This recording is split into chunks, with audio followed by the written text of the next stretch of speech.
Bom, a ideia, capítulo do risco e retorno, o significado e os fundamentos do risco e retorno e preferências em relação ao risco. Esse aqui eu não sei se foi o primeiro tópico lá do capítulo 5, né? A gente tem a parte 2 aqui, descrever procedimentos para aferir e medir o risco em ativo individual, se eu não me engano esse era o segundo tópico, beleza? Em cima do ativo individual. Terceiro, discutir a mensuração do retorno, desvio padrão e de retorno de uma carteira e os diferentes tipos de correlação que podem existir entre as séries de números.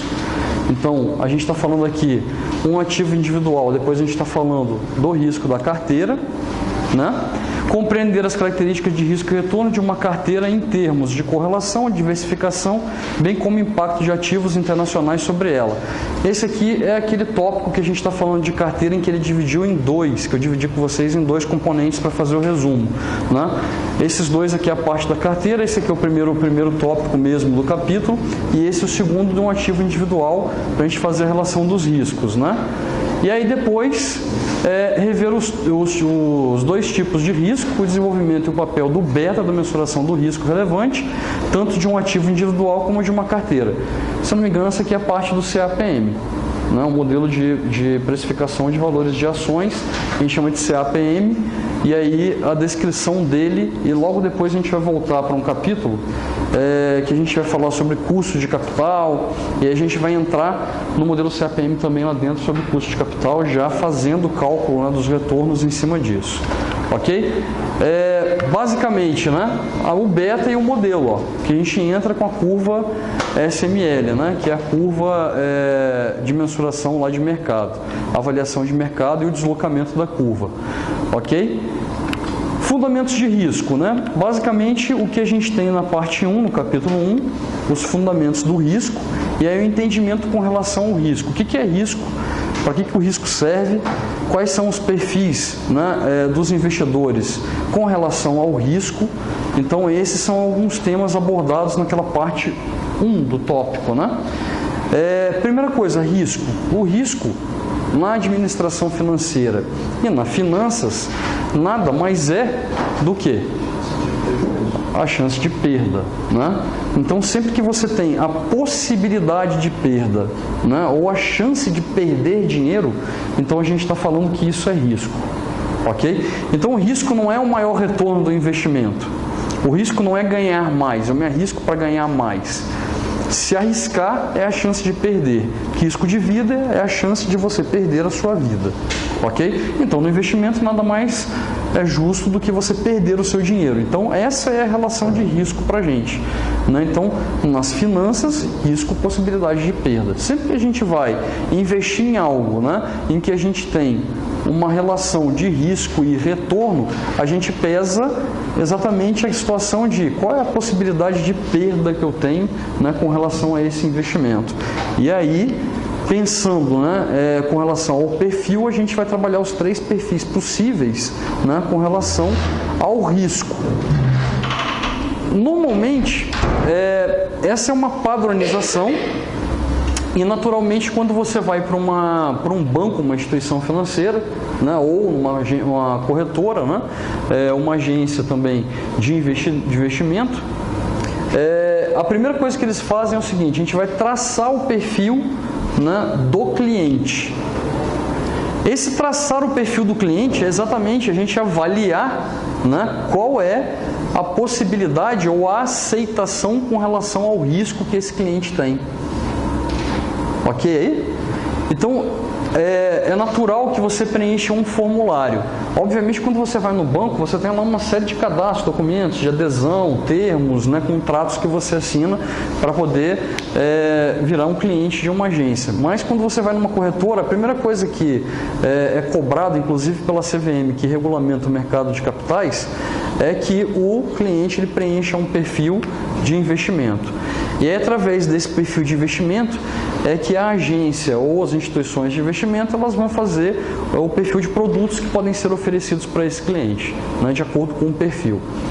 E aí quais são os 3 tipos de perfil que existem, né, e são praticamente utilizados aí no mundo inteiro, né? A gente tem a aversão ao risco, é aquele que é avesso ao risco. né?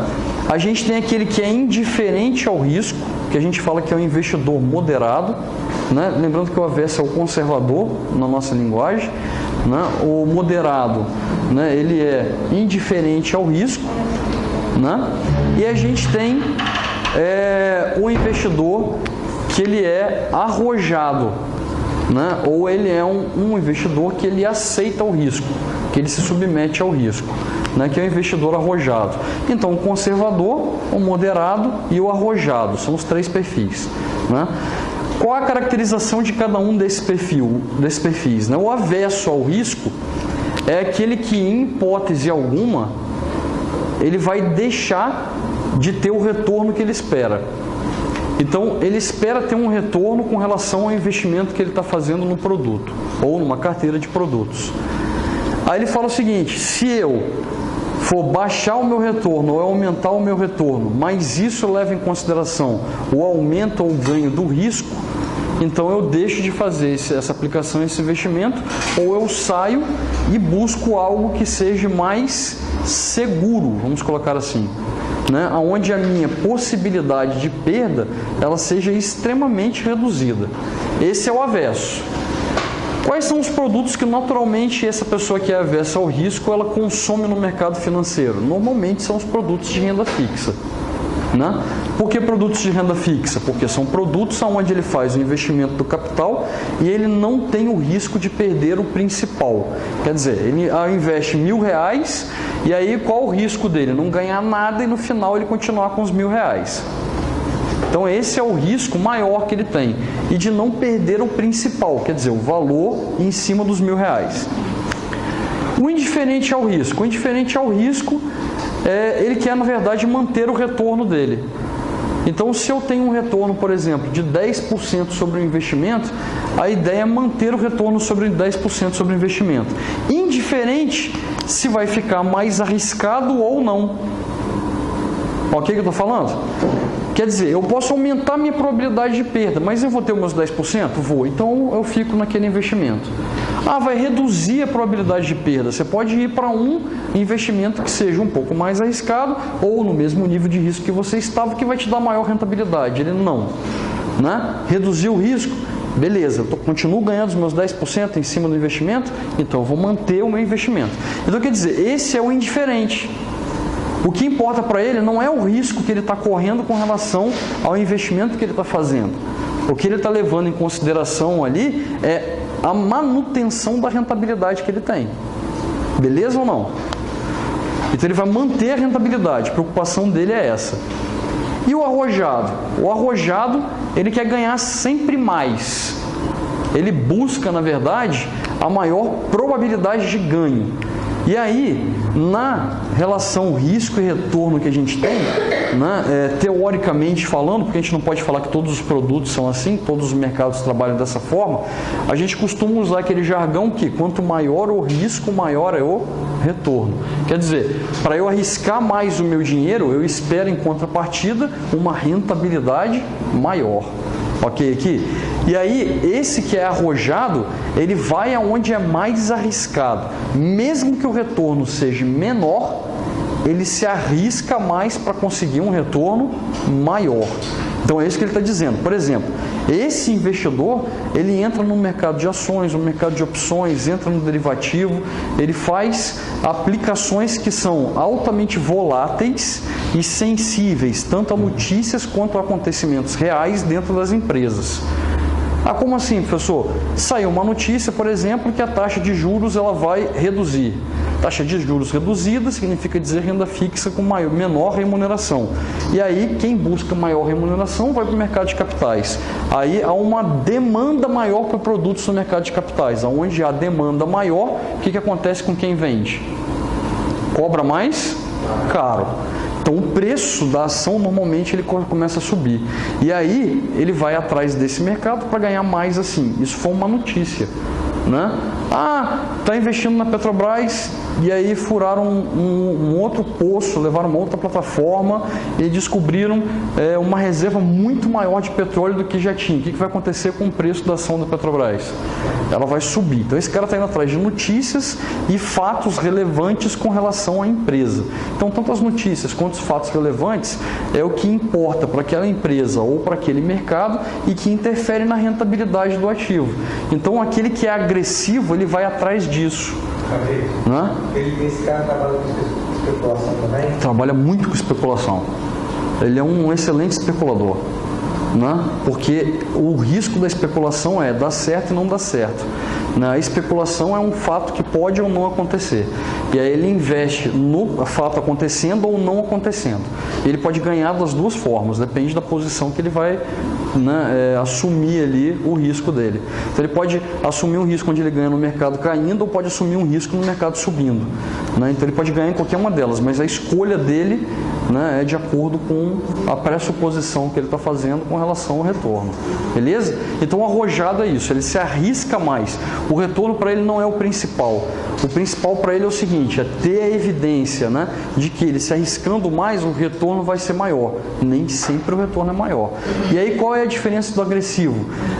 Ele possivelmente põe em risco o capital principal que ele investe. Então se ele investe R$1.000, pode ser que ele saia até devendo no mercado. Além de perder os 1.000, ainda sai devendo algum dinheiro ali dentro. Então esse é o agressivo, o arrojado no mercado. E aí você vai trabalhar com esses 3 tipos de perfis. E aí esses tipos é muito interessante para a gente fazer essa identificação do que oferecer para um cliente. Ou o que a gente vai procurar como investidores. No caso da administração financeira, todo administrador financeiro ele vai para o perfil de quê? De avesso ao risco ou conservador. Por que isso? Porque normalmente o administrador financeiro ele não é dono da empresa. Ele é só o responsável financeiro pela empresa, mas não é dono.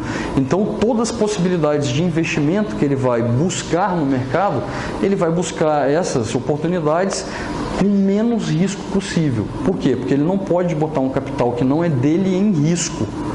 Então, o perfil do administrador financeiro é um perfil de aversão ao risco. Então, é extremamente conservador. E a gente leva isso para sempre em todas as empresas que a gente vai trabalhar, inclusive se a empresa for nossa. Ok ou não?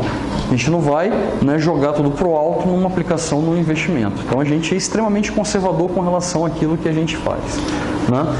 Então vocês vão ver aqui o seguinte, que nessa parte inicial desse tópico aí, o que a gente buscou nesse tópico 1 do capítulo, era exatamente a relação do risco, o que é risco, qual a relação de risco e retorno, que teoricamente maior o risco, maior o retorno. E aí a gente tem uma fórmula básica de avaliação de retornos com investimento. Acho que esse também é no tópico 1, que a gente fala o seguinte, eu não sei se está aqui para frente, essa fórmula básica, acredito eu que sim. Então, a gente fala das incertezas, variabilidades, que é exatamente o que a gente está conversando aqui. Os riscos operacionais, então está aqui, essa é a fórmula, o modelo para a gente calcular o retorno ou perda com relação a um capital que está sendo aplicado. Basicamente o que a gente tem aqui, essa fórmula do K aqui, o que significa esse K? Ele significa o retorno, a rentabilidade que a gente espera com relação àquele investimento, ok? O valor de C significa o fluxo de caixa, é o ganho que eu tenho sem ser na variação do preço do ativo, mas sim o retorno que o ativo me dá. Por exemplo, você compra um apartamento para alugar. O PT menos 1 aqui, ele significa o preço antes. O T é de tempo, menos 1 significa um tempo antes, passado. Então eu comprei um apartamento, por exemplo, por R$5.000. Então a gente coloca lá, aqui o nosso PT menos 1, ele é igual a 5.000. Beleza? Aí ele fala o seguinte, esse apartamento ele tem um aluguel mensal, e ele pretende alugar esse apartamento por um tempo indeterminado. A gente estipula que esse tempo, por exemplo, seja de 1 ano. Então o tempo aqui vai ser o tempo 0, que é 1 menos 1, 0, vai ser o tempo inicial quando ele comprou o apartamento por 500 mil, por 5 mil. 5 mil está muito barato esse apartamento, né? Muito barato isso aqui. Vamos botar aqui uns 500 mil. Pronto. Uns 500 mil ali no imóvel. Ok? O que acontece? Ele vai lá e aluga esse imóvel, por exemplo, por R$1.000 ao mês, né? No final de 12 meses, quanto ele vai ter? R$12.000, né? Então ele tem um fluxo de caixa no período de tempo de um ano, né? De R$1.000 aqui, né? Mensais,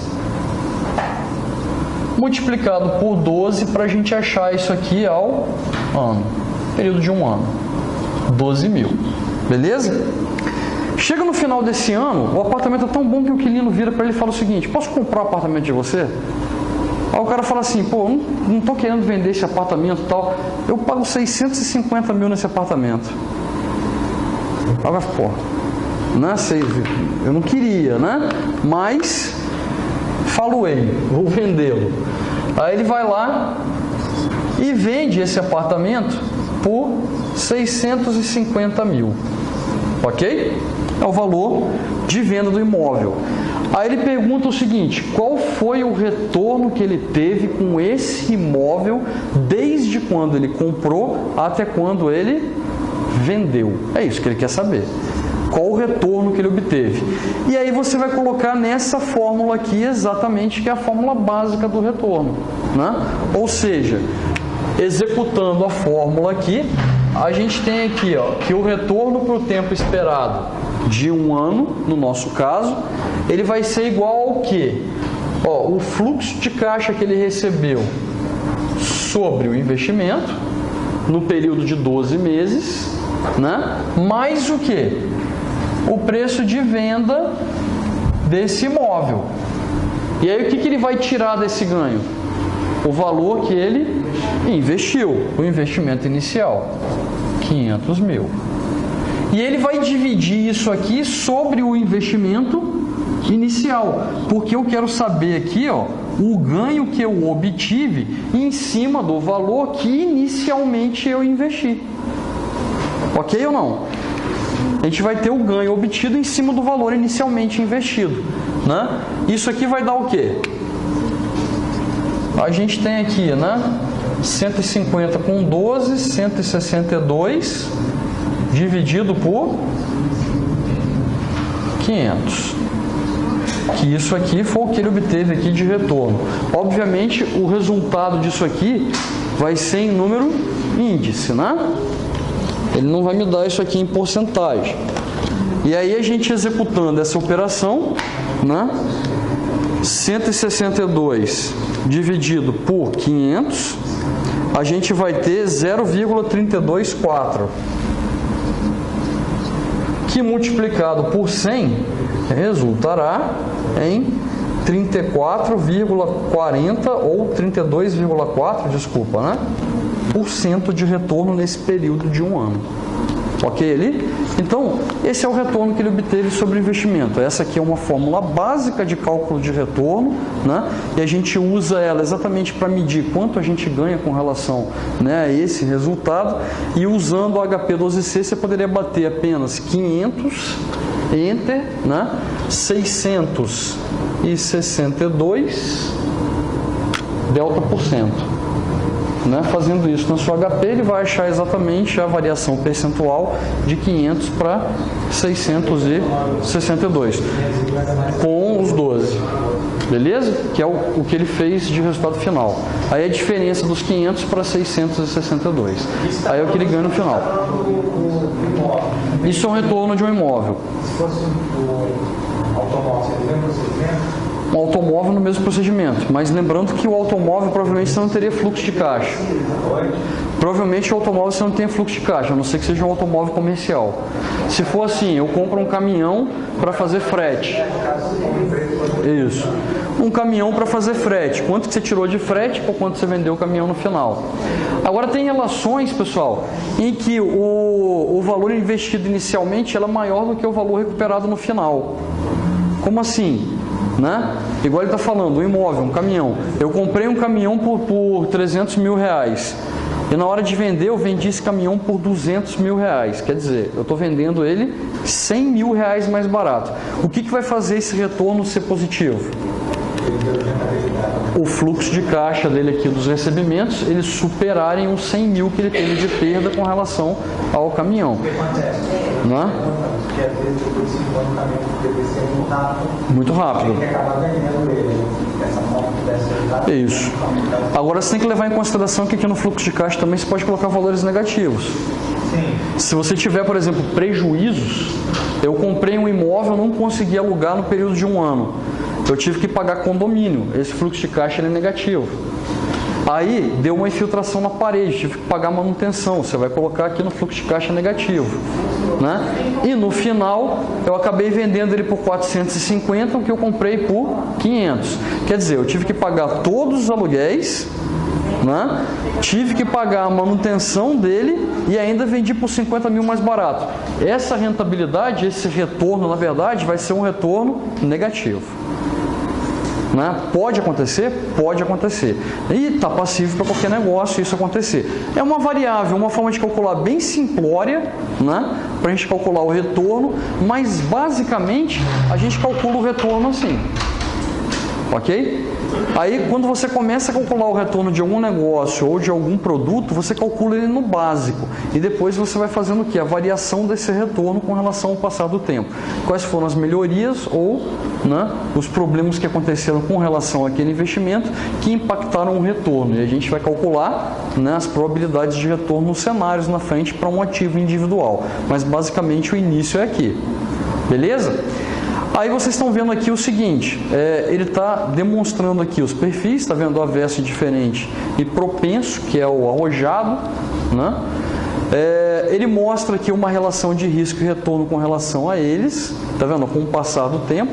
Então aqui a gente tem o risco de um período para o outro, que ele aumenta o risco, quer dizer, ele sai de 1 e vai para 2, e aqui o retorno exigido ou esperado com relação a esse risco.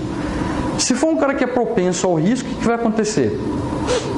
Na medida que ele aumenta o risco, a probabilidade de perda ela é maior. A gente está trabalhando aqui, pessoal, com o retorno exigido, né? Então a gente vai levar em consideração que a probabilidade, o risco dele aqui, ele vai ser maior e a probabilidade dele de perda ela aumenta com o passar do tempo. Ok? Se eu mantenho, quanto mais eu estou naquele ativo, né, e o tempo passa, a probabilidade que eu tenho de perder é maior. Então, normalmente você faz investimentos de curto prazo em ativos de alto risco. Aquele cara que é indiferente, ele nem sente o risco, né? O retorno exigido ele é o mesmo. Agora, aquele que é avesso, ó, quanto maior o risco que ele vai ter, ele espera maior retorno. Ok ou não? O arrojado propenso, quanto maior o risco, não necessariamente ele espera maior retorno. Ok? Pode acontecer maior perda, apesar de, né, o retorno ser maior. Agora, aquele que é avesso, ele não quer o risco de forma alguma. Se você aumenta o risco, ele espera maior retorno. É uma relação, né, existente entre a situação, a relação entre risco e retorno. Ok? Ele dá um exemplo aqui. Agora aqui a gente está entrando mais em ativo individual. A gente vai avaliar, né, as possibilidades de retorno sobre um ativo individual. Nessa parte a gente vai ter que trabalhar com alguns aspectos voltados ao risco, né, que a gente tem como característica de identificação baseado em diferenciação de ativos, e aí você pode fazer escolha de um ativo, aquele que para você seja mais adequado ao seu perfil. Então normalmente a pessoa vira para mim e fala assim: professor, o ativo A ele deu um retorno melhor do que o ativo B, então eu investiria no ativo B. Sempre tem essa discrepância com relação ao investimento ou não, né? E aí a gente tem que lembrar o seguinte: a resposta que você vai dar com relação ao risco de um ativo depende do perfil que você segue. Ok ou não? Eu posso mostrar para vocês dois ativos A e B, uns vão querer investir no ativo A, outros vão querer investir no ativo B. Aqueles que vão investir no ativo A, por exemplo, que tenha um menor retorno, mas menos risco, eles vão falar o seguinte: ele é mais arriscado, né? O ativo B é mais arriscado, eu vou investir no ativo A porque ele tem menos risco. Então o perfil dele é mais conservador. Agora eu vou ter aquele que vai querer investir no B. Eu vou falar assim: não, professor, o ativo B ele é muito melhor para investir, porque tem maior retorno. Ele tem mais risco, mas tem maior retorno, porque o perfil desse investidor é agressivo. Ok? Que eu estou querendo dizer ou não? Então, a sua resposta com relação à escolha de um ativo que você investe, você vai ter que colocar o seguinte: eu investiria no ativo A em detrimento ao ativo B, porque o meu perfil de investimento é esse e através desse perfil ele é assim, assim, assado, ele é menos arriscado, por exemplo. Né? E aí você está achando ele melhor porque ele é menos arriscado. E o outro, não, eu escolheria o ativo B. Por quê? Porque pelo meu perfil eu sou mais agressivo e prefiro maior rentabilidade. Então eu investiria no B porque ele é mais arriscado, mas ele é mais rentável. Mas porque o seu perfil ele é agressivo. Então não tem o certo e o errado na escolha de um investimento. O que que tem? Você escolher de acordo com o seu perfil. Aí não dá para o cara falar assim: não, eu sou muito arriscado, mas eu vou investir no ativo A porque ele é menos arriscado. Pô, não tem lógica, né, você dar uma resposta desse tipo. Então você tem que dar a sua resposta de acordo com o seu perfil. Como é que você justifica? Exatamente assim: meu perfil é assim, então eu faço o investimento assim. Beleza? Ok? Não, então eu posso dizer que sempre quanto maior for o risco, maior retorno, sempre vai ser assim? Não necessariamente. Existem situações onde você tem risco menor e retorno maior, mas isso é o que a gente tenta mais achar no mercado, é oportunidade. Tá, mas isso a gente consegue identificar com facilidade ou não? Não vou dizer que você consegue identificar com facilidade, por quê? Porque normalmente quem identifica primeiro faz uma grande quantidade de investimentos em cima. Aí a possibilidade de você investir ela é remota, né? E vou falar para vocês o seguinte: existem sistemas prontos no mercado só para capturar esse tipo de relação. É o que a gente chama de robô de investimentos. O que os robôs eles fazem? Eles buscam a relação estrita entre menor risco e maior retorno. Então eles vão pesquisando automaticamente o sistema quando isso acontece. Quando isso acontece, eles já entram fazendo investimento pesado e aí somem com aquela oportunidade. Isso aí você não fez. Né? Mas quem tem isso aí são bancos e fundos de investimento enormes. Né? Aí é difícil, entendeu? E são grandes fundos e grandes bancos. Então isso aí é restrito para eles? Não, ele é aberto. Só que enquanto você faz uma operação, eles fazem mais de 1 milhão de operações ao mesmo tempo. Então, se você ganha R$1, eles já ganharam 1 milhão, 10 milhões há muito tempo. Na mesma velocidade que você faz uma, eles fazem isso em milhões de vezes mais rápido. Né? Por exemplo, no mercado de ações, o home broker ele tem a capacidade, tem robôs que têm a capacidade de fazer 100 operações por segundo. Quando você faz uma, o robô faz 100. Aí, quer dizer, é difícil você acompanhar. Né? Dá, a não ser que você arrume um robô e bote ele para fazer a mesma coisa. Né? Aí você fala: mas o robô é caro? Não, esse robozinho você vai alugar ele aí até por 500, 600 reais por mês. Você aluga um robozinho desse aí. Mas tem que viver disso. Exatamente. Tudo tem a relação risco e retorno. Se você conseguir retornar, ótimo. Né? Mas existe essa possibilidade também. Essa questão é só para investimentos falsos, né? Não adianta você ter 20 reais no ano e querer fazer isso. Não, porque só o robô custa 500 reais, você pega 500 em cima de 20 mil, você está perdendo aí 2, 3, 4, sei lá quantos por cento.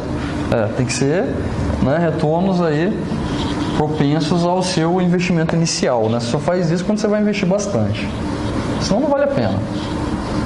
Bom, aí ele vai entrar no exemplo aqui com relação a o que a gente vai falar aqui de riscos com relação a um ativo individual. Como assim, professor? A gente tem algumas medidas de risco. Ok? Tem algumas medidas que a gente faz de risco. Basicamente, as medidas de risco que a gente tem assim, com relação ao ativo, eu costumo colocar como medidas de risco, mas só vale para a gente ali um. É um só que no final vale. O restante a gente descarta, né, porque eles não são necessariamente utilizados como medida. Né? A não ser que eu não consiga calcular essa última. Né? A primeira que a gente usa, né, como medida de risco é a amplitude. Depois eu tenho o quê? O desvio padrão. E aí, por último, eu tenho coeficiente de variação.